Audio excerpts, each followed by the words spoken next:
Assalamu alaikum. Hello everyone. Welcome to SS Easy Education. Today we will learn Transfer of Property Act 1882, and in this act for the first we will study some definitions. Definitions of actionable claim attached to the earth. This. So before the definition I want to say something that Transfer of Property Act 1882 1882 সালের এই আইনটি 1882 সাল থেকেই পাশ হয়ে এখনও বাংলাদেশে কার্যকরী আছে, যদিও এর কিছুটি অংশে চেঞ্জ এসেছে, বাট এই আইনটি এখনও কার্যকরী আছে।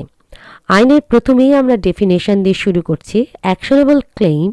It means a claim to any ডেপ্ট other than a ডেপ্ট secured by mortgage of immovable property, অর্থাৎ ইমুভেবল প্রপার্টির মর্গেজ দিয়ে ব্যতীত যদি কোনো ঋণ সিকিউরড হওয়া না থাকে, or by হাইপোথিকেশন or plays of movable property, অর্থাৎ কোনো মুভেবল প্রপার্টির উপরে যদি প্লেজও না থাকে, or to any beneficial interest in movable property not in the possession.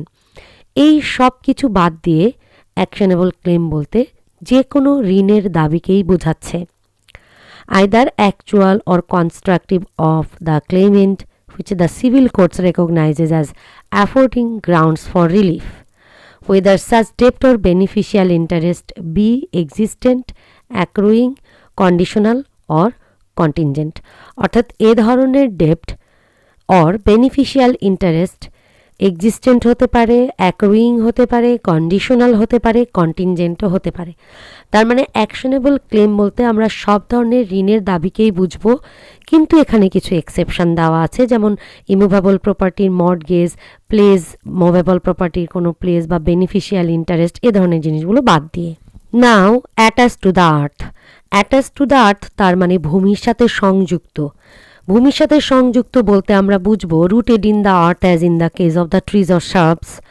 embedded in the earth as in the case of the walls or buildings, or attached to what is so embedded for the permanent beneficial enjoyment of that to which it is attached. So ভূমির সাথে সংযুক্ত বলতে আমরা বুঝবো tree বা শার্পস, এগুলো বা কোনো বিল্ডিং হতে পারে, ওয়াল হতে পারে, অথবা এমন কিছু যা permanently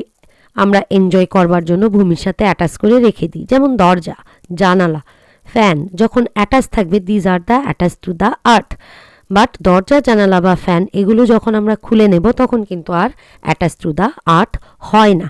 so attach to earth এবং অ্যাকশনেবল ক্লেম এই দুইটা আমরা এখানে শিখলাম। Now definition of the transfer of property অ্যাক্টের মধ্যে আমরা দেখব প্রপার্টি মানে কি।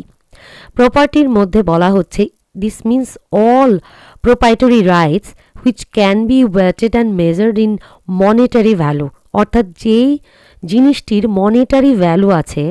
এক্সক্লুডিং পার্সোনাল রাইটস আর প্রপার্টি, শুধুমাত্র ব্যক্তিগত অধিকার ব্যতীত সকল ধরনের প্রোপ্রাইটরি রাইট যা আমরা মনিটারি ভ্যালু দিয়ে বিবেচনা করতে পারি। Here property means immovable property which is attached to earth and can not be removed in its ordinary meaning. Property itself means anything which can be measured in monetary terms. It may be either movable or immovable and tangible. It must include ownership. Property can be acquired and sold. প্রপার্টির বৈশিষ্ট্য হচ্ছে property বিক্রি করা যায় এবং অর্জনও করা যায়। Immovable property includes land, buildings, benefits to arise out of land, things attached to the earth, অর্থাৎ কিছুক্ষণ আগে যে আমরা পড়েছি attached to the earth, or permanently fastened to anything attached to the earth. Hereditary allowances, right to ways, light, ferries, fisheries. Immovable property does not include standing timber, growing crops or grass. So what does it mean immovable properties? আমরা যেটা বলি স্থাবর সম্পত্তি, অর্থাৎ যে সম্পত্তি movable করা যায় না, তার একটা ডেফিনেশন দেওয়া হয়েছে। এরপর এখানে বলা হচ্ছে ট্রান্সফার অফ প্রপার্টি বলতে আমরা কি বুঝি, এটা সেকশন 5-এও আসলে ডিফাইন করা হয়েছে। It means transfer of title did, that is transfer of right when the property is sold, then property is not handed over but the possession or the ownership is transferred. So ownership বা position ট্রান্সফারকেই আমরা বলছি transfer of property. এছাড়াও আমরা section 5 অনুযায়ী ডিটেইলে পড়ব। Registration does mean entry in official record in the office authorised by the government within 1 year document must be got registered. তো আমরা বলছি যে রেজিস্টার্ড বলতে অফিসিয়াল রেকর্ড রাখাকে আমরা বলছি, যেই রেকর্ড আসলে সরকারিভাবে রাখবে ডকুমেন্টে যে দলিলগুলো, সেটাকেই আমরা বলছি registration. And then definition of transfer of property under section 5. In these the following sections, transfer of property means an act by which a living person conveys property in person or in present or in future to one or more other living person or to himself and one or more other living persons, and to transfer property is to perform such act. In this section, living person includes a company or association, a body of individuals, whether incorporated or not, but nothing herein contained shall affect any law for the time being in force relating to the transfer of property or by companies, association of bodies or individual. And here আমরা definition দেখতেছি, এখানে directly বলা হচ্ছে যে সম্পত্তি হস্তান্তর বলতে আমরা বুঝতেছি যে লিভিং পারসন কর্তৃক কোনো লিভিং পারসনের কাছেই সম্পত্তি হস্তান্তর করতে হবে in present or in future. এখানে এই ধারার ব্যাখ্যায় লিভিং পারসন বলতে আবার পারসনকে এভাবে বলা হয়েছে যে এটা কোম্পানি এবং অ্যাসোসিয়েশন অর্থাৎ বডি অফ ইন্ডিভিজুয়ালসকেও অন্তর্ভুক্ত করবে। বডিজ বা অ্যাসোসিয়েশন অর কোম্পানি এটা রেজিস্টার্ডও হতে পারে, নাও হতে পারে, এই জন্যই বলছে হোয়েদার ইনকর্পোরেটেড অর নট, ইনকর্পোরেটেডও হতে পারে অর ইনকর্পোরেটেডও নাও হইতে পারে, এটাই বলছে। এরপরে আমরা পরবর্তীতে পড়ব what may be transferred under section 6, অর্থাৎ কোন কোন জিনিস আসলে ট্রান্সফার করা যায়। হোয়াট মে বি ট্রান্সফারের উত্তরটা আসলে খুবই সহজ। Under section 6 property of any kind may be transfer, অর্থাৎ যে কোনো ধরনের সম্পত্তি হস্তান্তর করা যায়। তাহলে যেহেতু উল্লেখ করা আছে যে কোনো ধরনের সম্পত্তি হস্তান্তর করা যায়, now the question what may not be transferred, কোন কোন প্রপার্টি আসলে হস্তান্তর করা যায় না। এর উত্তরটাই একটু বড়, অর্থাৎ এটাই যদি আমরা জেনে রাখি এগুলো বাদ দিয়ে বাকি সবই ট্রান্সফার করা যায়। তো আমি এখন একটু পড়ে নিব, এর কোনো বাংলা করব না। The chance of an heir apparent succeeding to an estate, the chance of a relation obtaining a legacy on the death of a kinsman or any other mere possibility of a like nature cannot be transferred. A mere right of re-entry for breach of the condition subsequent cannot be transferred to anyone except the owner of the property affected thereby. An easement cannot be transferred apart from the dominant heritage. An interest in property restricted in its enjoyment to the owner personally cannot be transferred by him.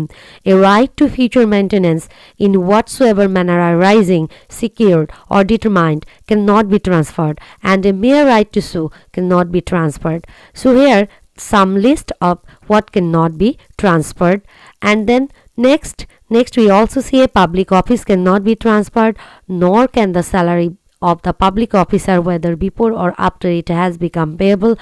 Stipends allowed to military, naval, air force or civil pensioners of the government and political pensions cannot be transferred.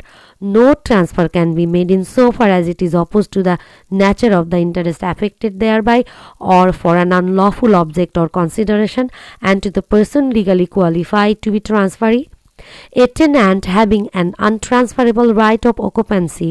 the former of an estate in respect of which default has been made in paying revenue, or the lease of an estate under the management of a court of wards to assign his interest as such tenant, farmer or leasee. So these all the lists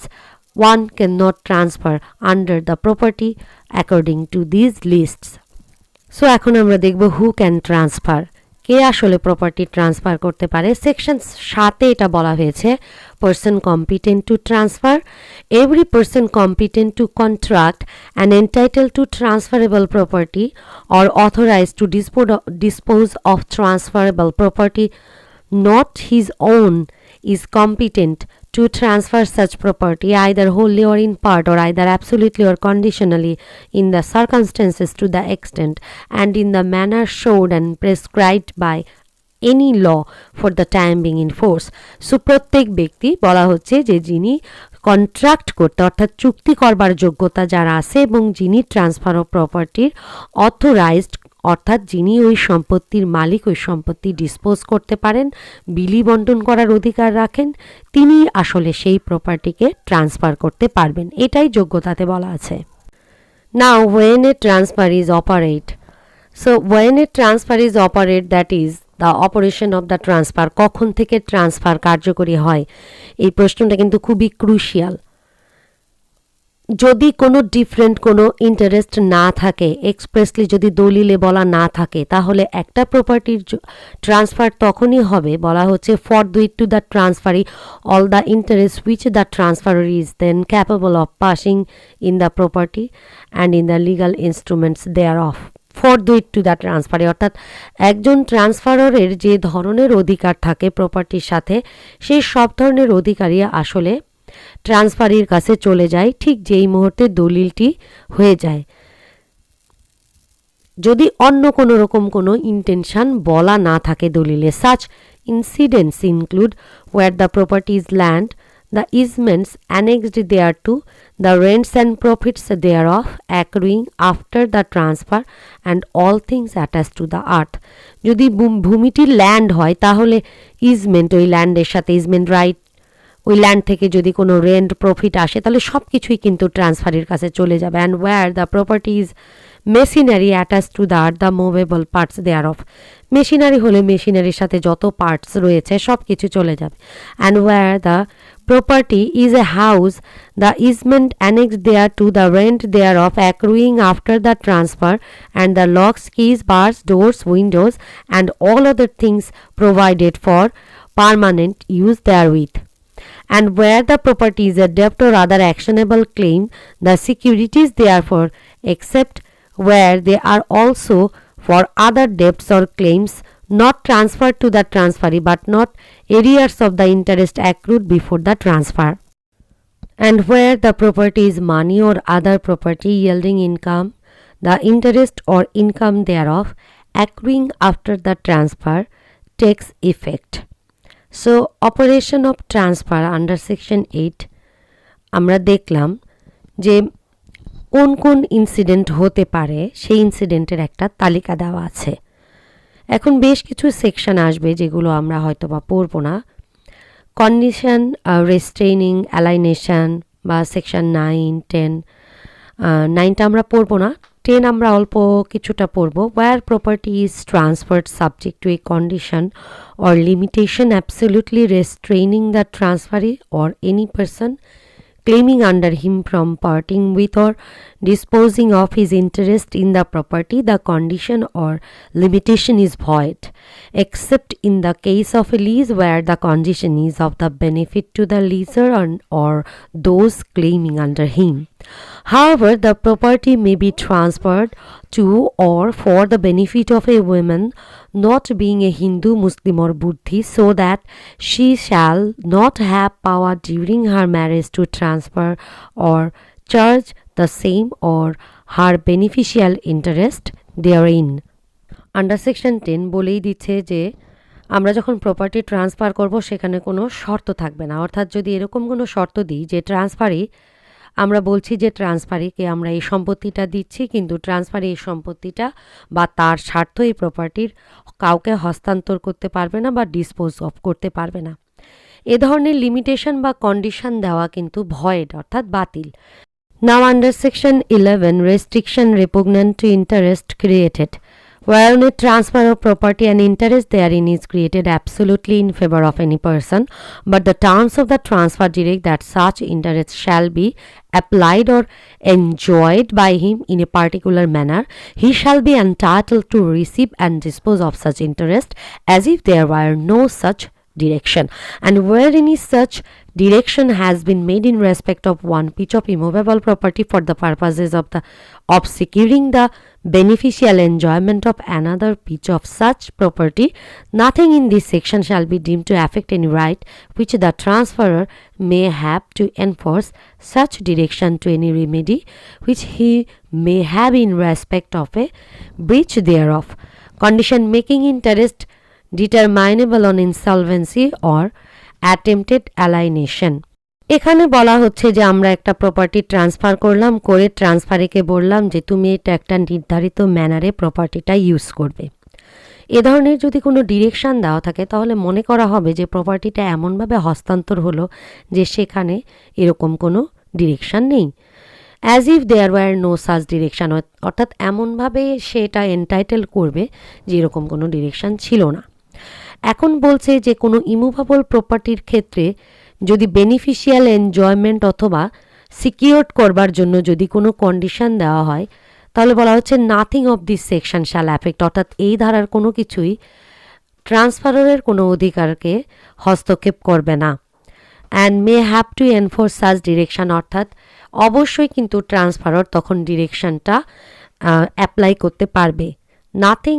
of this section shall affect any right which the transferor may have to enforce such direction, অর্থাৎ ট্রান্সফারের যদি এই ধরনের direction apply করার অধিকার থাকে তাহলে তাকে বঞ্চিত করা যাবে না। সেকশন 12 আসলে আমাদের প্রয়োজন নেই, আমরা সেকশন 12টাকে বাদ রাখছি। নেক্সট আমরা সবচেয়ে গুরুত্বপূর্ণ সেকশন পড়তে যাচ্ছি ট্রান্সফার অফ প্রপার্টি অ্যাক্টের, আর সেটি হচ্ছে section 13। Under this section transfer for benefit of unborn person, whereon a transfer of property and interest therein is created for the benefit of a person not in existence at the date of the transfer, subject to prior interest created by the same transfer, the interest created for the benefit of such person shall not take effect unless it extend to the whole of the remaining interest of the transferor in the property. And here illustration, a transfers property which he is the owner to be in trust for A and his intended wife successively for their lives, and after the death of the survivor for the eldest son of the intended marriage for life, and after his death a second son, the interest so created for the benefit of the eldest son does not take effect because it does not extend to the whole of A's remaining interest in the property. So here is an important section, that is তুমি unborn পারসনের ফেভারে সম্পত্তি transfer করতে পারো। yes you can, but when and where বলছে যে যদি এরকম হয় যে তুমি এমন কোনো একজন ব্যক্তির ইন ফেভারে ট্রান্সফার করতে যাচ্ছ, ট্রান্সফারের দিনে তার জন্ম হয়নি, তাহলে বলা হচ্ছে যে ঠিক আছে তুমি করতে পারবে, but subject to a prior interest created by the same transfer. তাহলে ওই হস্তান্তরেই তোমাকে আবার একটা সেম ট্রান্সফারেই একটা স্বার্থ সৃষ্টি করতে হবে। The interest created for the benefit of such person shall not take effect unless it extend to the whole of the remaining interest of the transferor in the property. তো বলছে যে এই ধরনের ট্রান্সফার অর্থাৎ বেনিফিট যদি কোনো আনবোর্ন পারসনের ফেভারে করা হয় তাহলে কখনোই এই it shall not take effect, তার মানে এটা কখনোই কার্যকরী হবে না, আনলেস মানে যদি না it extend to the whole or remaining interest of the transferor, ট্রান্সফারারের পুরোটাই যে শর্ত রয়েছে পুরোটাই কিন্তু হস্তান্তর করতে হবে। ইলাস্ট্রেশন এখানে সুন্দর করে দেওয়া হচ্ছে, এ একজন ব্যক্তি, সে একটা প্রপার্টি ট্রান্সফার করছে। এখন এখানে বলা হচ্ছে যে সে তার প্রপার্টি কি করলো, হি ইজ দ্য ওনার, এ হচ্ছে এখানে ওনার, সে প্রপার্টিটা ট্রাস্টি করলো হচ্ছে বিকে, করার পরে বলল যে এ অ্যান্ড হিজ ইন্টেন্ডেন্ট ওয়াইফ, মানে এর সম্ভাব্য স্ত্রী, এই দুইজনার মানে জন্য প্রপার্টি উপকারার্থে বা বেনিফিশিয়ার হিসেবে সে প্রপার্টিটাকে দলিল করে দিচ্ছে বা ট্রান্সফার করে দিচ্ছে ফর দেয়ার লাইফস, মানে তাদের জীবন আজীবনের জন্য। After the death of survivor মানে তাদের মৃত্যুর পর, for the eldest son of the intended marriage অর্থাৎ তাদের বিয়ের পরে যে বড় পুত্র হবে তার, ফর লাইফ, তার আবার লাইফ সত্য সৃষ্টি করা হলো। After his death for a second son, এবং তারপরে কি করা হলো যে এর যদি দ্বিতীয় পুত্র হয় তাহলে সেই দ্বিতীয় পুত্র পাবে, মানে এভাবে প্রায় ওয়াইফ এবং দুইটা সানের লাইফ বরাবরে প্রপার্টিটাকে এ দান করতে চাচ্ছে। এইখানে বলা হচ্ছে যে এ যে ইন্টারেস্টটা ক্রিয়েট করলো তার এল্ডারসনের ফেভারে, তার এল্ডারসনের বেনিফিটের জন্য it does not take effect, এটার কোনো ইফেক্ট হবে না। কারণ বলা হচ্ছে it does not extend the whole of as remaining interest of the property, অর্থাৎ এর যে পুরোপুরি অধিকারটা ওই প্রপার্টিতে ছিল সেই পুরো অধিকার এর মধ্যে দিয়ে ট্রান্সফার হয়নি। যেহেতু ট্রান্সফার হয়নি সেভাবে এই জন্য সে এটাকে ট্রান্সফার করতে পারবে না, মানে হোল বা রিমেইনিং পুরা অধিকারটি তাকে ট্রান্সফার করতে হবে আনবোর্ন পার্সনের ফেভারে। And next rule against perpetuity section 14। Section 14-এ বলা হচ্ছে এরকম একটা কথা যে সম্পত্তি আসলে আজীবনের জন্য কোনো একটা জায়গায় বা কোনো একজনের কাছে আটকিয়ে রাখা যায় না আজীবনের জন্য।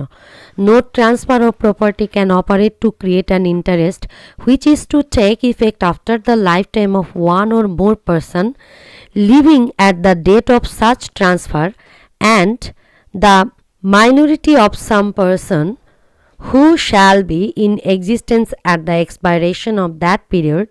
and to whom if he attains full age the interest created is to belong. So এখানে বলা হচ্ছে চিরস্থায়িত্বের বিরুদ্ধ নীতি এরকম যে কখনোই তুমি এমনভাবে কোনো প্রপার্টি ট্রান্সফার করতে পারবে না যেটা এক বা একাধিক ব্যক্তির লিভিং মানে লাইফ জুড়ে সৃষ্টি হবে এবং তারপর আবার দেখা যাচ্ছে যে সেই ব্যক্তিদের মারা যাওয়ার পরে আবার অন্য পার্সনের উপরে সেই অধিকার বর্তাবে। অর্থাৎ একের পর এক সে যখন তার ফুল এজ অ্যাটেন্ড করবে তখন তার উপরে ইন্টারেস্টগুলো বর্তাতে থাকবে। এভাবে আমি দেখা যাচ্ছে সৃষ্টি করতে থাকলাম আমার এক প্রপার্টি, আমার এক সন্তান থেকে আর এক সন্তান, আর এক সন্তান থেকে আর এক সন্তান, আর এক নাতিপুতি, এরকম করে আমি প্রপার্টি ট্রান্সফার করতে মানে হস্তান্তর করে দিয়ে গেলাম যাতে কেউ এই প্রপার্টি আর বিক্রি করতে না পারে। এভাবে কিন্তু আমি কখনোই কারো ইন্টারেস্ট চিরদিনের জন্য সৃষ্টি করতে পারবো না। Then transfer to take effect on failure of prior interest. আমরা আগের অর্থাৎ যে সেকশনটা ছিল সেকশনটা পড়বো না, 16 নম্বর সেকশন থেকে পড়ছি। Where by reason of any of the rules contained in section 13-14 an interest created for the benefit of a person or of a class of person fails in regard to such person or the whole of such class, any interest created in the same transaction and intended to take effect after or upon failure of such prior interest also fails. অর্থাৎ বলছে যে 13 এবং 14 number সেকশানে বর্ণিত যদি আমরা কোনো interest create করি কোনো ব্যক্তি বা ক্লাস অফ পার্সনের পক্ষে এবং সেটা যদি ফেইল করে অর্থাৎ ব্যর্থ হয়ে যায়, তাহলে এ ধরনের সৃষ্ট কোনো স্বার্থ ওই সেম ট্রানজাকশানে যদি কোনো আরও স্বার্থ সৃষ্টি করা হয় তো সেটাও কিন্তু ফেল হয়ে যাবে, ওই ইন্টারেস্টও ফেল হয়ে যাবে। নাও direction for accumulation under section 17, where the terms of a transfer of property direct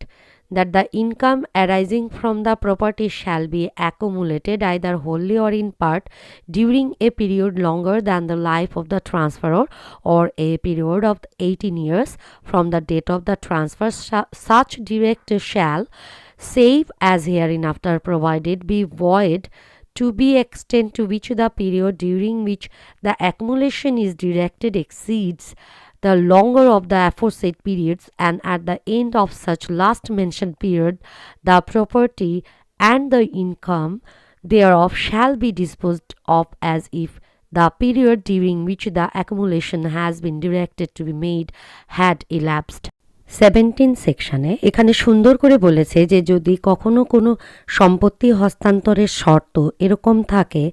যে এই প্রপার্টির কোনো ইনকাম পার্টলি বা ফুললি অ্যাকুমুলেট করা হবে, অর্থাৎ কোনো কিছুর সাথে অ্যাসেম্বল করা হবে, এবং সেই সময়টা যদি বলা হয় যে ট্রান্সফারের লাইফ পর্যন্ত অথবা 18 বছর বয়সের বেশি 18 বছর সময়ে পিরিয়ড অফ 18 ইয়ার্স, এই সময়ের ট্রান্সফারের দিন থেকে যদি এরকম 18 বছরের বেশি সময়ের জন্য অ্যাকুমুলেট করা হয় তাহলে সেই ধরনের ট্রান্সফার ভয়েড হবে। কতদিন পর্যন্ত বলছে? To the extent to which the period during which the accumulation is directed. Exceeds the longer of the aforesaid periods, অর্থাৎ ট্রান্সফারের লাইফ বা 18 বছরের বেশি সময়ের জন্য যদি হয় তাহলে এটি ভয়েড হবে। নেক্সট আমরা পড়ব transfer in perpetuity for benefit of public. তবে তার আগে 17 সেকশনের কিছু বিষয় দেওয়া আছে। This section shall not affect any direction for accumulation for the purposes of the payment of the debts of the transferor or any other person taking any interest under the transfer, or the provision of the portions for children, or a remoter issue of the transferor or of any other person taking any interest under the transfer, or the preservation or maintenance of the property transfer, and such direction may be made accordingly. বলা হচ্ছে যে এই section, তবে এই section shall not affect any direction, মানে এমন কোনো ডিরেকশনকে affect করবে না অ্যাকুমুলেশনের এই নিম্নলিখিত 3টা পারপাসে যদি অ্যাকুমুলেশনের জন্য ডিরেকশন দেওয়া হয়।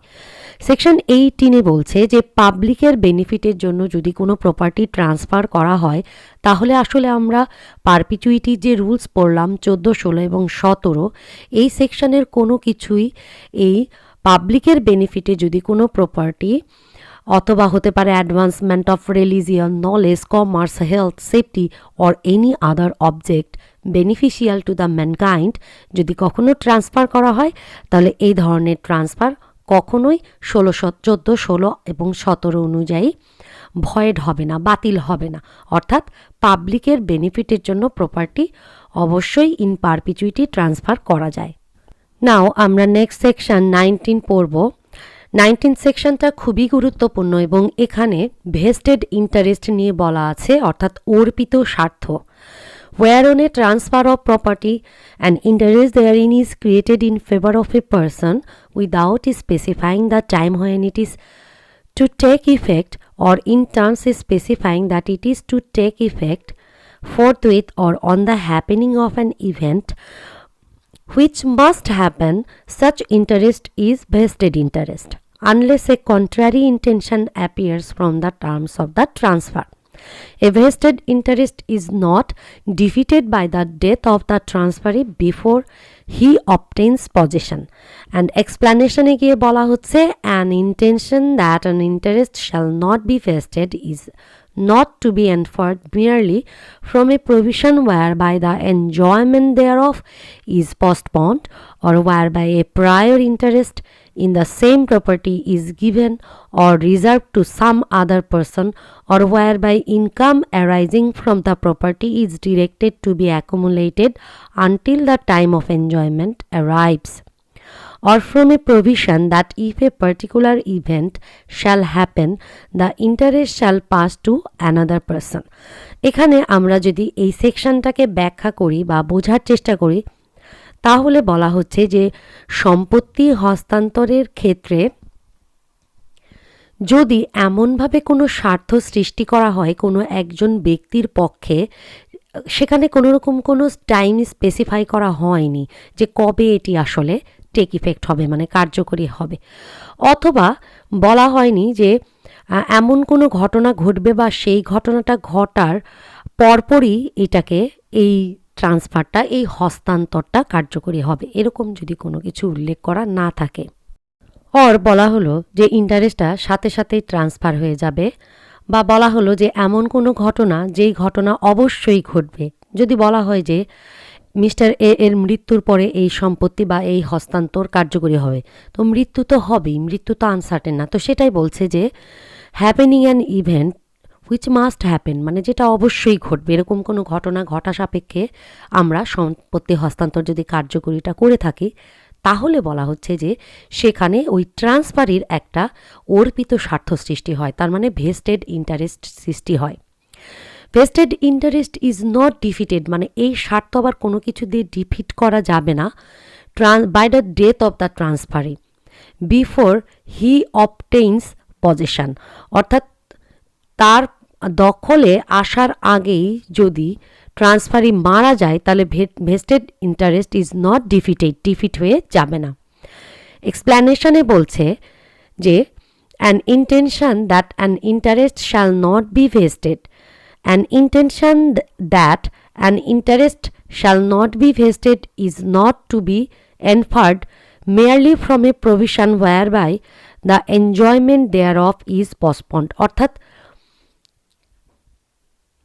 কোনো একটা স্বার্থ শুধুমাত্র এই কারণে অর্পিত স্বার্থ হয়ে যাবে না যে তুমি কোনো একটা ট্রান্সফার হয়ে গেছে, সেখানে এনজয় করছো, সেই এনজয়মেন্ট পসপন্ড হয়ে গেছে,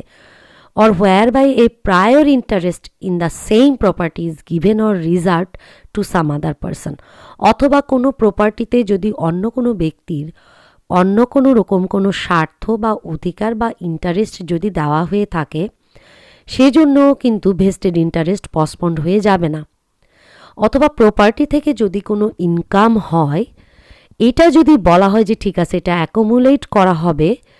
until the time of enjoyment arrives or from a provision if a particular event shall happen, অথবা যদি বলা হয় যে এই ঘটনা ঘটা পর্যন্ত এর ইনকাম অ্যাকুমুলেট করা হবে, the interest shall pass to another person. In that case বলা হচ্ছে যে ততক্ষণ পর্যন্ত কিন্তু ইন্টারেস্ট ভেস্টেড হবে না। In that case the interest shall pass to another person, অর্থাৎ স্বার্থ তখন অর্পিত স্বার্থ হিসেবে কার্যকরী হবে না, এটি আরেকজনের কাছে ট্রান্সফার হয়ে যাবে। The interest shall pass to another person মানে আরেকজনের কাছে পাস করে চলে যাবে। নেক্সট আমরা সেকশন 21 গুরুত্বপূর্ণ এটা পড়ব। 20 আসলে আমাদের প্রয়োজন নেই। Whereon a transfer of property and interest therein is created in favour of a person to take effect only on the happening of a specified uncertain event, or if a specified uncertain event shall not happen, such person thereby acquires a contingent interest in the property. Such interest become a vested interest in the former case on the happening of the event, and in the latter when the happening of the event becomes impossible. Exception where under a transfer of property a person becomes entitled to an interest therein upon attaining a particular age, and the transferor also gives to him absolutely the income to arise from such interest before he reaches that age, or directs the income or so much thereof as may be necessary to be applied for his benefit, such interest is not contingent interest. আমাদের মনে রাখতে হবে যে section 21 আমাদেরকে একটা কন্টিনজেন্সির কথা বলছে, অর্থাৎ ওয়ান কাইন্ড অফ কন্ডিশনের কথা বলতেছে যে যদি আনসার্টেন ইভেন্ট এমন একটা শর্তে আমরা সম্পত্তি হস্তান্তর করতেছি বা একটা স্বার্থ সৃষ্টি করতেছি কোনো একজন ব্যক্তির পক্ষে, যেখানে বলা হলো যে স্পেসিফাইড একটা আনসার্টেন ইভেন্ট হলে তুমি পাবে। আমি হয়তো বা বললাম যে ঠিক আছে তুমি স্পেসিফাইড আনসার্টেন ইভেন্ট, অর্থাৎ কোনো একটা নির্ধারিত বয়সে গিয়ে পৌঁছালে তুমি এটা পাবে অথবা কোনো ঘটনা ঘটলে পাবে। এখন বলছে যে or if A specified uncertain event shall not happen, যদি আনসার্টেন ইভেন্টটা না ঘটে তাহলে এই ব্যক্তি কী হবে, এখানে একটা কন্টিনজেন্ট ইন্টারেস্ট লাভ করবে। অর্থাৎ uncertain event shall not happen যদি না হয় তাহলে সেখানে তার ওই একটা শর্ত সাপেক্ষে একটা স্বার্থ থাকবে ইন দ্যাট প্রপার্টি। এখন বলছে যে যদি ওই আনসার্টেন ইভেন্টটা হয়ে যায় তাহলে কিন্তু ইন্টারেস্টটা ভেস্টেড হয়ে যাবে, অর্থাৎ অর্পিত স্বার্থ হয়ে যাবে। এবং এক্সেপশানে বলছে যে যখন কোনো ট্রান্সফার অফ প্রপার্টির ক্ষেত্রে কোনো একজন ব্যক্তি কোনো একটা ইন্টারেস্ট পাওয়ার অধিকারী হয় আপন অ্যাটেইনিং সাচ এজ, অর্থাৎ একটা নির্ধারিত বয়স অ্যাটেইন করবার পরে, and the transferor also gives to him absolutely the income, ট্রান্সফারারও ধরো তাকে চূড়ান্তভাবে ওই প্রপার্টি থেকে যে ইন্টারেস্টটা আসতেছে, ইনকাম আসতেছে, সেই এজ অর্জন করার আগে থেকেই তাকে হয়তো বা দিচ্ছে, or directs the income or so much thereof as may be necessary to be applied for his benefit, then such interest is not contingent. অর্থাৎ যাকে আমি দিচ্ছি কন্টিনজেন্ট স্বার্থ হিসেবে তার নামেই ধরো আমি প্রপার্টির সব বেনিফিটগুলো যদি আমি দিতে থাকি তাহলে সেটা কন্টিনজেন্ট হবে না। Then section 22 transfer to members of a class who attain a particular age. Actually এইটাও আমরা কিন্তু ওইভাবে পড়ি না আসলে 22, তারপর আমি একটু বলছি যে যখন কোনো সম্পত্তি হস্তান্তর or an interest therein is created, বা সেখানে কোনো একটা স্বার্থ in favour of such members, কোনো ব্যক্তিদের পক্ষে যদি হস্তান্তর করা হয়, only of a class as shall attain a particular age, এবং বলা হলো যে ঠিক আছে তোমরা পার্টিকুলার এজ অ্যাটেন্ড করলেই গ্রুপ অফ পার্সন পাবে, such interest does not vest in any member of the class who has not attain that age. অর্থাৎ ততক্ষণ পর্যন্ত এটা ভেস্টেড হবে না বা ভেস্ট হবে না যতক্ষণ পর্যন্ত না কোনো মেম্বার ওই এজে না পৌঁছিয়েছে। Transfer contingent on happening of specified uncertain event, section 23, এটি গুরুত্বপূর্ণ একটা সেকশন, whereon a transfer of property and interest therein is to accrue to a specified person, and if a specified uncertain event shall happen and no time is mentioned for the occurrence of that event, the interest falls unless such event happens before or at the same time as the intermediate or precedent interest ceases to exist, and in that case under section 23 সুন্দরভাবে বলছে যে যখন কোনো transfer of প্রপার্টির ক্ষেত্রে যদি এমন হয় যে সেখানে কোনো একটা ইন্টারেস্ট উদ্ভূত হলো যে স্পেসিফাইড পার্সনের পক্ষে, এবং বলা হলো যে একটা স্পেসিফাইড আনসার্টেন ইভেন্ট যদি হয়, স্পেসিফাই করা হলো যে তোমার বিয়ে হলে তোমাকে দিব uncertain, and no mention for the occurrence of that event, তো বলা হচ্ছে যে এই ইন্টারেস্ট এরকম করে যদি সৃষ্টি করা হয় তাহলে it falls ceases to the end, অর্থাৎ এটি আসলে শেষ হয়ে যায়, এর মধ্যবর্তী কোনো ইন্টারমিডিয়েট অর কোনো প্রেসিডেন্ট ইন্টারেস্টই আসলে এখানে সৃষ্টি করা যায় না, সেগুলো শেষ হয়ে যায় যদি ওই আনসার্টেন ইভেন্টস না ঘটে। Okay, at the same time or as the time mention before, অর্থাৎ যে সময়টা বলা হয়েছিল যে আনসার্টেন ইভেন্ট ঘটবে যদি না ঘটে তাহলে ইন্টারমিডিয়েট মধ্যবর্তী যে স্বার্থ যদি সৃষ্টি করা হয় তাহলে সেই স্বার্থগুলো সিজ হয়ে যাবে, শেষ হয়ে যাবে, কাম টু অ্যান এন্ড। দেন আমরা আর একটা গুরুত্বপূর্ণ সেকশন পড়ব, conditional transfer section 25, an interest created on a transfer of property and depend upon a condition fails if the fulfillment of the condition is impossible or is forbidden by law or is of such a nature that if permitted it would defeat the provisions of any law or is fraudulent or involves or implies injury to the person or property of another, or the court regards it as immoral or opposed to a public policy। এখানে বলা হচ্ছে যে transfer of property যদি এমনভাবে transfer করা হয় এবং এটি যদি কোনো কন্ডিশনের উপরে ভিত্তি করে হয়, fails if the fulfilment of the condition is impossible, তাহলে এ ধরনের চুক্তি মানে ট্রান্সফার ফেল করবে যদি কন্ডিশনই ফুলফিল করার অযোগ্য হয়,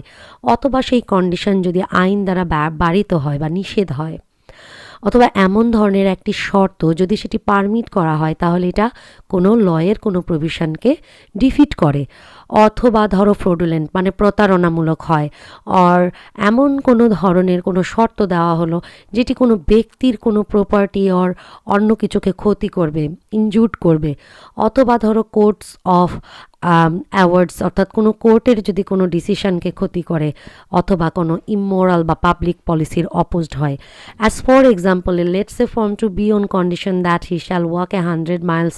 in an hour and the lease is void. So এ ধরনের যেগুলো আসলে করা যাবে না সেগুলো ভয়েডেড। ট্রান্সফার টাকা 500 to be on condition that she shall murder C, the transfer is void. অর্থাৎ আমি বললাম যে তুমি সিকে মার্ডার করো তাহলে আমি তোমাকে এই প্রপার্টিটা ট্রান্সফার করবো, এই কন্ডিশনে আর কি আমি ট্রান্সফার করলাম, দেন কন্ডিশনটাই তো ভয়েড, মার্ডার করাটা আইনের opposite. So in that case আমরা বলতে পারি সেকশন 25 যে তুমি কন্ডিশন দিয়ে এমন কোনো কন্ডিশন যা কখনোই ফুলফিল করা সম্ভব না, পাবলিক পলিসির অপোজ অর লয়ের অপোজিট, এ ধরনের কোনো কন্ডিশনে যদি কখনো কোনো প্রপার্টি হস্তান্তর করা হয় তাহলে সেই হস্তান্তর কার্যকরী হয় না। Next section 26, fulfilment of condition precedent, that is যদি কখনো কোনো সম্পত্তি এভাবে ট্রান্সফার করা হয় যে সম্পত্তি হস্তান্তরটা তখনই কার্যকরী হবে, তোমাকে সম্পত্তি হস্তান্তর হওয়ার আগেই কোনো একটা কন্ডিশন ফুলফিল করতে হবে, এজন্যই বলছে condition প্রিসিডেন্ট। where the terms of a transfer of the property impose a condition to be fulfilled before a person can take an interest in the property, the condition shall be deemed to have been fulfilled if it has been substantially complied with. অর্থাৎ যদি কোনো শর্তের greater part পূরণ করা হয় তাহলে আইন ধরে নেবে যে তুমি পুরোপুরি ফুলফিল করেছো। যেমন উদাহরণস্বরূপ বলা হচ্ছে যে এ 5,000 টাকা ট্রান্সফার করছে বি এর কাছে, শর্ত দিল যে তুমি অবশ্যই সি ডি এবং ই এর কনসেন্ট নিয়ে বিয়ে করবে। এর মধ্যে দেখা গেছে যে বি কি করলো, ঠিক আছে, সে কন্ডিশন নিল, দুজনের কাছ থেকে সে অনুমতি নিল সি এবং ডি এর কাছ থেকে, কিন্তু কারণ কি, কারণ ই মারা গেছে। এখন ধরে নেওয়া হবে যে বি আসলে সাবস্ট্যান্সিয়ালি শর্তটা পূরণ করেছে। অপরদিকে এ আর একটা উদাহরণে বলছে যে বিকে 5,000 টাকা ট্রান্সফার করেছে সেম কন্ডিশনে যে তুমি সি ডি এবং ই এর পারমিশনে নিয়ে বিয়ে করবে, কিন্তু আসলে বি কারো পারমিশনই নিল না, বিয়ে করে ফেললো। বিয়ের পরে সে কী করলো, তিনজনারই পারমিশন নিল। এক্ষেত্রে বলা হচ্ছে B has not fulfil the condition. So 26 নম্বরটা বলছে যে আসলে সম্পত্তি হস্তান্তর হবার পূর্বেই, মানে এমন যদি হয় যে তোমাকে পূর্ববর্তী কোনো একটা কন্ডিশন ফুলফিল করতে হবে, এমন না যে ওই কাজের আমি মানে কন্ডিশনটা আমি পরে ফুলফিল করলাম, তার মানে ঠিক আছে কন্ডিশন ছিল বিয়ে করার, তিনজনের পারমিশন নিয়ে বিয়ে করে নিয়ে আমি পূরণ করলাম। সো কাজের পরে আসলে শর্ত পূরণ করলে হবে না, যেভাবে বলা আছে ওইভাবেই করতে হবে, এবং মোটামুটি সাবস্ট্যান্সিয়ালি যদি এই কন্ডিশনটা পূরণ করা হয় তাহলে ধরে নেওয়া হবে যে সে পুরোটি পূরণ করে ফেলেছে। Now section 27, conditional transfer to one person coupled with transfer to another on failure of prior disposition. 27 number section অনুযায়ী বলা হচ্ছে যে যখন সম্পত্তি হস্তান্তরের মাধ্যমে ওয়ারনের transfer of property and interest therein is created, মানে এমনভাবে একটা স্বার্থ সৃষ্টি করা হলো in favour of one person and by the same transaction an ulterior disposition to the same interest is made in favor of the another person, এবং ওই একই দলিলে অল্টারিওর আর একজন ব্যক্তির বরাবরে একটি স্বার্থ সৃষ্টি করা হলো। If the prior disposition under the transfer shall fail, বলছে যে প্রথম ডিসপোজিশন যদি এই ট্রান্সফার অনুযায়ী ফেল হয়ে যায়, then ulterior disposition shall take effect upon the failure of the prior disposition. অর্থাৎ পূর্ববর্তী ডিসপোজিশন ফেল হলেও পরবর্তী ডিসপোজিশন বা ট্রান্সফারটা ফেল হবে না, কার্যকরী থাকবে। although the failure may not have occurred in the manner contemplated by the transferor, এবং বলছে যে যদিও the failure may not have occurred in the manner contemplated by the transferor, ট্রান্সফারর আসলে যেভাবে হয়তোবা বলেছিল সেভাবে হয়তোবা ফেইলরটা হয় নাই, but where the intention of the parties to the transaction is that the ulterior disposition shall take effect only in the event of prior disposition failing in a particular manner, কিন্তু যদি এমন হয় যে আসলে যিনি হস্তান্তরকারী তার ইচ্ছা হচ্ছে যে আল্টেরিয়র অর্থাৎ পরবর্তী ডিসপোজিশন আসলে এমনভাবে ঘটবে যে যদি কোনো একটি ঘটনা ঘটে তাহলেই, মানে এই ম্যানারে যদি ঘটনাটা ঘটে তাহলেই আল্টেরিয়র ডিসপোজিশনটা হবে। তো বলতেছে যে only in the event of prior disposition failing in a particular manner the ulterior disposition shall not take effect unless the prior disposition fails in that manner, অর্থাৎ পূর্ববর্তী ডিসপোজিশনটা যদি ওইভাবে ব্যর্থ না হয় তাহলে কিন্তু এই আল্টেরিয়র ডিসপোজিশনটা আর হবে না, ব্যর্থ হয়ে যাবে, মানে সেটাও ফেল করবে। এখানে দুটা সুন্দর উদাহরণ দিয়েছে এবং বিতে, যে এ 500 টাকা বিকে ট্রান্সফার করেছে, শর্ত দিয়েছে যে সে একটা লিজ যদি 3 মাসের মধ্যে এর মৃত্যুর পরে এই লিজটি, তো এখানে সুন্দর করে এখানে বলে দিয়েছে যে সেই লিজ সে যদি এরকম করে যে না ঠিক আছে, যে যদি এরকম হয় যে হ্যাঁ এই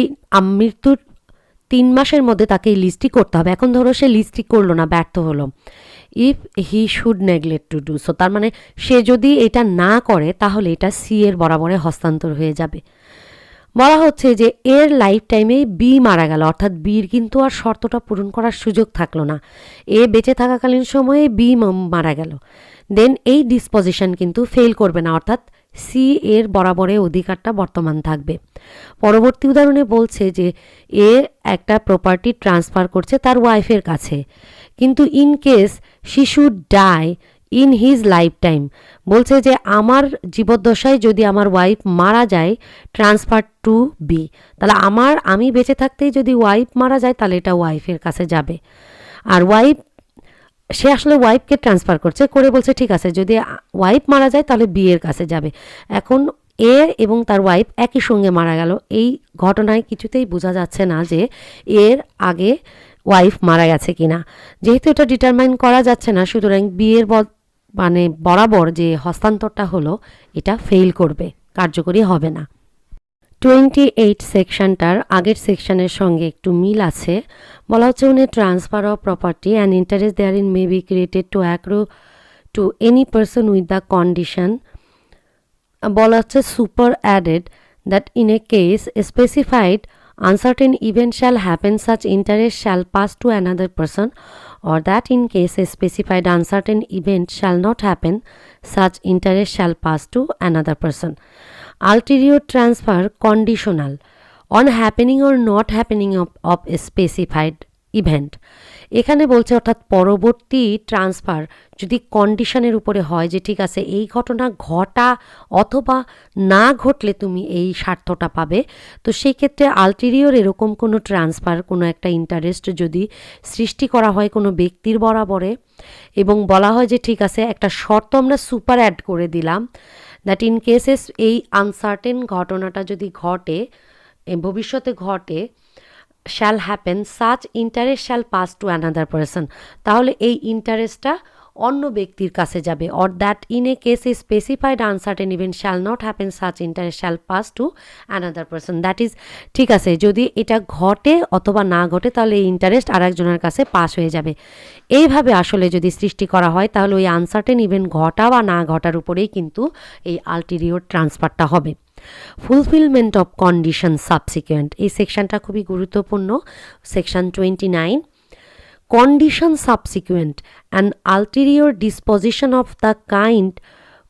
contemplated by the last preceding section cannot take effect unless the condition is strictly fulfilled. তো বলছে আলটেরিয়র ডিসপোজিশন আমরা যেটা পূর্ববর্তী যে সেকশানে আমরা পড়লাম এটা ততক্ষণ পর্যন্ত ইফেক্ট হবে না যতক্ষণ পর্যন্ত না ওই শর্ত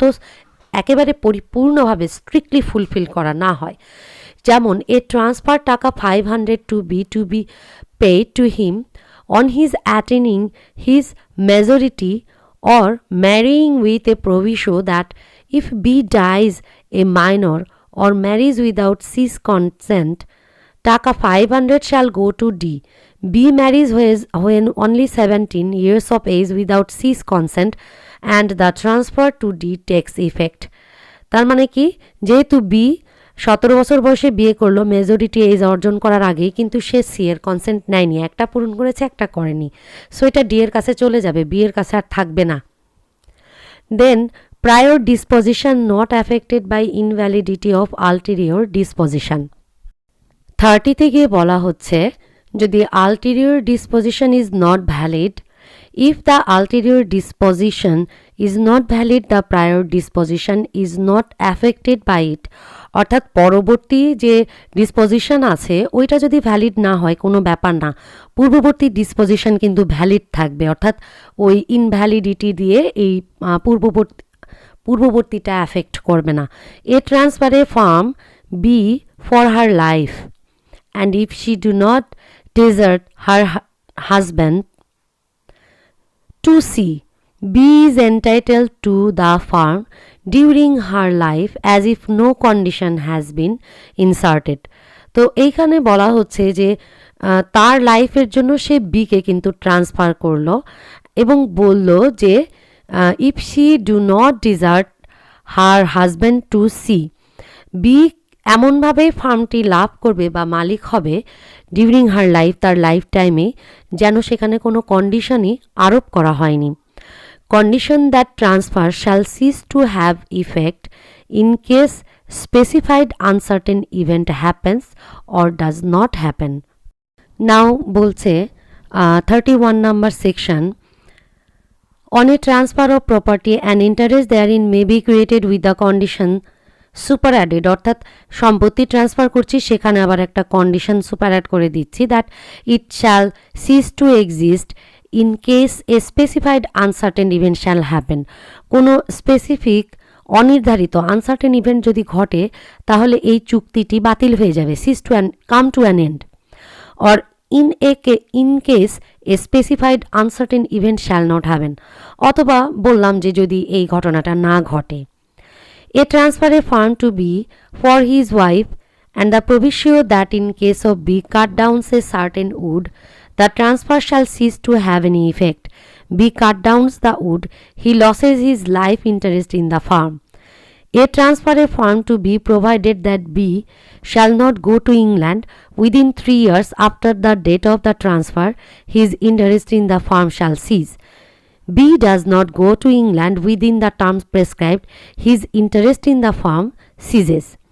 সো এখানে বলা হচ্ছে দুটা ঘটনা দিয়ে যে বিকে সে ট্রান্সফার করলো ফার্মটি, শর্ত দিল যে B shall not go to England, B ইংল্যান্ডে যেতে পারবে না 3 বছরের মধ্যে after the date of transfer, his interest in the firm shall cease. B does not go to England within the term prescribed, his interest in the farm ceases. বলছে যে B does not go to the England, B ইংল্যান্ডে যেতে পারবে না, গেলে কি হবে, তার ইন্টারেস্টটা শেষ হয়ে যাবে। কারণ বলছে যে B shall not go to England within 3 years, শর্ত দিয়েছে। Then A transfer a farm to B for his life, A transfer করলো ফার্ম B কে তার জীবন সত্ত্ব দিয়ে, উইথ এ একটা প্রভিশন রাখলো, in case B cut downs a certain wood, মানে বি যদি কোনো সার্টেন উড বা গাছ কেটে ফেলে, the transfer shall cease to have any effect, মানে এই ট্রান্সফারটা শেষ হয়ে যাবে এবং কোনো ইফেক্ট থাকবে না। B cut down the wood, he loses his life interest in the firm. So এখানে যদি বি গাছটি কেটে ফেলে তাহলে সে শর্তটি বিপরীতে চলে যায় এবং সে ওই ফার্মের ওপর থেকে ইন্টারেস্টটা হারিয়ে ফেলে। দুইটা উদাহরণই একই রকম প্রায়। এখানে বি কী করলো, বিকে যে শর্তটা দেওয়া হলো যে সে ট্রান্সফারের ডেট থেকে 3 বছর ইংল্যান্ডে যেতে পারবে না, তার মানে সে অফকোর্স যাবে না, কিন্তু যদি সে এটা ভঙ্গ করে, অর্থাৎ যদি সে যায়, তাহলে কিন্তু সেই ফার্ম থেকে তার ইন্টারেস্টটা সিজ হয়ে যাবে। দেন পরের সেকশনটা, সেকশন 32 বলছে such condition must not be invalid, অর্থাৎ এ ধরনের কোনো শর্ত ইনভ্যালিড হওয়া যাবে না। In order that a condition that an interest shall cease to exist may be valid, it is necessary that the event to which it relates be one which could legally constitute the condition of the creation of an interest, অর্থাৎ শর্তটি অবশ্যই invalid হবে না, অবৈধ হবে না, অবশ্যই এটা একটা লিগ্যাল একটা শর্ত হবে এবং এই শর্তটি লিগ্যাল উপায়ে কিন্তু করা হতে পারে, এরকম হবে। Transfer conditional on performance of act, no time being is specified for performance. Section 33, whereon a transfer of property and interest therein is created subject to a condition, অর্থাৎ যখন কোনো সম্পত্তি হস্তান্তর এভাবে করা হয় যে এবং সেখানে কোনো একটি শর্ত দেওয়া হয়, that the person taking it shall perform a certain act, যে ব্যক্তি এই স্বার্থ গ্রহণ করবে সে একটা সার্টেন একটা কাজ করবে, but no time is specified for the performance of the act, কিন্তু কত দিনের মধ্যে ওই কাজ করবে সেই সময়টি যদি উল্লেখ না থাকে, the condition is broken when he renders impossible permanently or for an indefinite period the performance of the act.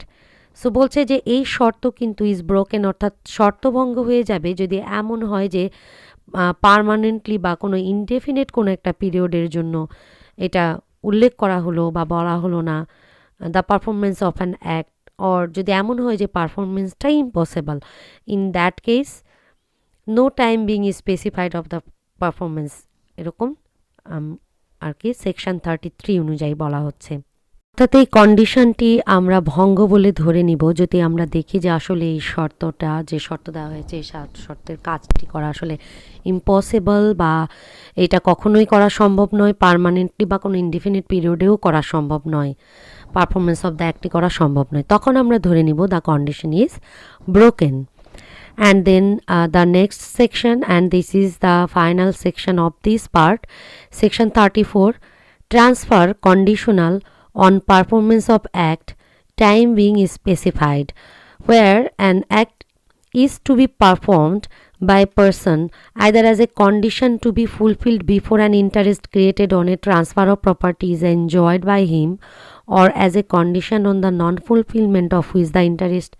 is to pass from him to another person, and a time is specified for the performance of that act. If such performance within the specified time is prevented by the fraud of a person who would be directly benefited by non-fulfillment of the condition, such further time shall as against him be allowed for performing the act as shall be requisite to. এটা বলতেছে যে কোনো একজন ব্যক্তির বরাবরে আমরা কোনো একটি সম্পত্তি বা প্রপার্টি ট্রান্সফার করলাম, হয়তোবা সে কিছুটা অংশ এখানে এনজয়ও করলো, বা সে কন্ডিশনটা on the non-fulfillment of which the interest is to pass from him to another person, অথবা এখানে বলা থাকলো যে সে যদি এই শর্ত পূরণ করতে না পারে তাহলে এটি প্রপার্টিটি চলে যাবে আরেকজনের কাছে। এখন এখানে সময় দেওয়া হলো 2 বছর, কিন্তু দেখা গেল 2 বছরের মধ্যেও সে ওই কাজটি করতে পারলো না, কারণ না করতে পারলে যার কাছে স্বার্থটি চলে যাওয়ার কথা সে আসলে বাধা দিয়েছে যাতে এই কাজটি করা না, সে যাতে কাজটি না করতে পারে, অথবা ফ্রড করা হয়েছে। ইন দ্যাট কেস নন ফুলফিলমেন্টের কারণে কিন্তু ওই অপর ব্যক্তির কাছে স্বার্থটি হস্তান্তর হবে না, বরঞ্চ ওই ব্যক্তিকেই ওই কাজটি করবার জন্য যে সময় দরকার সে সময়টা অ্যালাউ করবে। And then requisite to make up for the delay caused by such fraud, অর্থাৎ ওই যে ফ্রড করার কারণে যে ডিলেটা হয়েছে সেটা মেক আপ করবার জন্য তাকে সময় দেওয়া হবে। But if no such time is specified for the performance of the act, then if its performance is by the fraud of a person interested in the non-fulfillment of the condition rendered impossible or indefinitely postponed, the condition shall as against him be deemed to have been fulfilled. or বলা হচ্ছে যে কোনো সময় যদি specified করা না দেওয়া থাকে ওই ব্যক্তির কাজ করবার জন্য, বা যদি এর পারফরমেন্সটা এমন হয় যে ফ্রড বা প্রতারণা দ্বারা যে ব্যক্তি ইন্টারেস্টেড, অর্থাৎ নন ফুলফিলমেন্ট করলে যে ব্যক্তি ইন্টারেস্টেড সে এটিকে ইম্পসিবল করে ফেললো বা পোস্টপোন করে দিল, ধরে নেওয়া হবে যে না ওই ব্যক্তি কন্ডিশনটা যথাযথভাবে পরিপূর্ণ করেছে এবং সে the performance of the act সম্পন্ন করেছে। তো এই হচ্ছে সেকশন 34। সেকশন 35 থেকে পরবর্তী বেশ কিছু সেকশন নিয়ে আমরা পরবর্তী পার্টটি তৈরি করব। এই পার্টে কোনো প্রবলেম থাকলে আমি জানানোর জন্য বলছি কমেন্টসে। মিট ইউ অল ইনশাল্লাহ। আল্লাহ হাফেজ।